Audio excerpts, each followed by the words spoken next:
أغرب معلومات هتسمعها لأول مرة. أولا، عدد النملة أكبر من عدد البشر، واللي بيوصل عدده حوالي 20 كوادريليون نملة، يعني بالتقريب حوالي 20 ألف تريليون نملة. ولو قربت لك الأعداد أكتر فهيكون حوالي 20 مليون مليار نملة. اتنين، أكبر تاني رقم توصلوا له العلماء هو جوجل بليكس، وهو أضخم تاني رقم في الكون كله، لدرجة إن من المستحيل كتابة عدد الأصفار جنبه، لأن عدد الأصفار اللي بتتبع الرقم ده بتبقى أكتر من جسيمات الكون كله. ولكن الرقم الأكبر والأضخم منه هو جرهام نمبر، والرقم ده مستحيل تقدر تكتب عدد أصفار، وعشان تلاقي مساحة تقدر تكتب فيها الأصفار دي أنت محتاج تحول الأصفار بحجم الذرات اللي موجودة في الكون كله، ومش هتكفي. 3، بالنسبة للفيل المية ليها ريحة، وبيقدر يشم ريحة المية على بعد 19 كيلومتر، ده لأن الفيل عنده حوالي 200 ألف خلية شم بيقدر عن طريقها يوصل لمكان المية في أوقات الجفاف. 4، ضفدع الزجاج. في نوع من أنواع الضفادع بتبقى شفافة لدرجة إنك ممكن بكل بساطة تشوف عملية الهضم جوه الأمعاء، والأسباب اللي بتخلي الضفدع بالشفافية دي هو إن الجلد بتاعه رقيق جدا لدرجة إنه بيسمح للضوء إنه يعدي منه. كمان النسيج الداخلي مش بيحتوي على أي صبغة لونية، وبالمناسبة ده الاسم العلمي ليه عشان لو حبيت تدور عنه وتكتشف أكتر وأكتر. 5، طائر السمامة، واللي بيطير 8 أشهر متواصلين بدون ما ينزل على الأرض لحظة واحدة، يعني من لحظة طيرانه مش بيلمس الأرض نهائي خلال الفترة دي. 6، الدب الأمريكي، بينام لمدة 6 شهور متواصلين بدون أكل وشرب،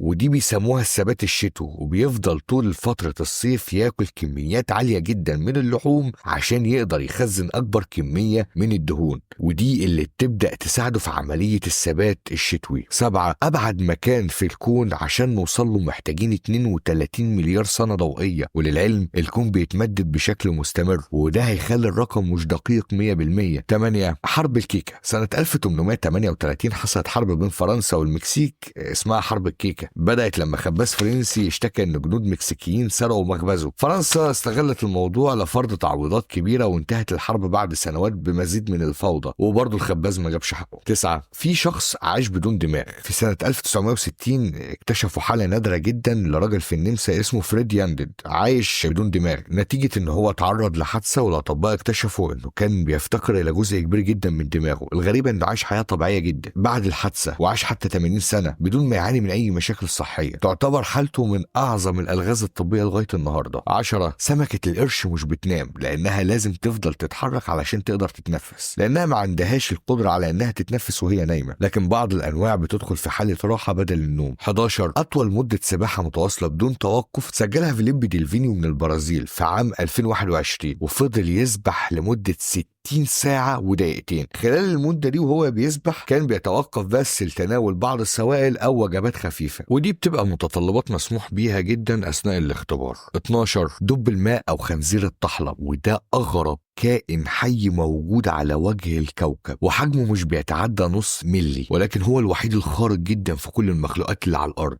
وده اسمه العلمي. بيقدر يعيش بدون مية أو هواء لمدة 10 سنين مش فارقة معاه، وهو من الحيوانات الوحيدة اللي قدرت تعيش في الفضاء. في 2007 تم إرساله للفضاء في محطة الفضاء الدولية التابعة للوكالة الروسية، وفضل عايش مدة 12 يوم. الأغرب من كل ده إنه وضع بيوض ليه هو عادي جدا، وكمان قدرت تفقس بالرغم من الضغط المنخفض والأشعاعات الشديدة اللي تعرضت ليها. في الحقيقة هم اكتشفوا إنه بيقدر يتحمل ضغط يساوي 6 أضعاف ضغط أعمق نقطة في المحيط، وقدرته الغريبة على تحمل درجات البرودة اللي بتوصل 273 درجة تحت الصفر، وبيقدر يتحمل إشعاعات غامة كلها. ده غير إنه بيقدر يعيش 200 سنة، وبيقدر بكل سهولة إنه يتحمل فقدان المية. معظم الحيوانات اللي بتعمل بيات شتوي أو بتتحمل العطش فده بسبب إنها بتقدر تخزن المية في جسمها، إنما هو بيقدر يعيش من غير مية، ونسبة المية اللي في جسمه ما بتتعداش 1%. ده غير إنه عنده قدرة غريبة على تحمل الإشعاع النووي. تحس كده إن العلماء كانوا بيحاولوا يقتلوه بأي طريقة ولكنهم فشلوا. الغريبة إنه ممكن يدخل في حالة ثبات تفضل 10 سنين متواصلين، وعشان يرجع للحياة تاني بمجرد ما نقطة مية تنزل عليه بيرجع للحياة عادي جدا. وللعلم هو بقاله أكتر من 500 مليون سنة ونجا من 5 انقراضات واجهتها كل الحيوانات. 13، تعالوا نغير الفقرة في الأسئلة شوية. تفتكر لو جريت بسرعة الضوء لمدة دقيقة هتقطع مسافة قد إيه؟ لو قدرت طبعا تجري بالسرعة دي، وأنا أشك في كده، هتقطع مسافة 18 كيلو متر، يعني هتكون لفيت الأرض 450 مرة. 14. لو طلعنا القمر وجبنا صخرة وبعناها على الأرض تفتكر هنبقى أغنياء؟ للعلم الحجر اللي موجود في وكالة ناسا واللي اتجاب من على القمر الجرام الواحد منه بحوالي 500 ألف دولار. وبكده تكون خلصت الحلقة بتاعتنا. أتمنى يا رب إنها تكون عجبتكم، وما تنساش اللايك والشير. سلام.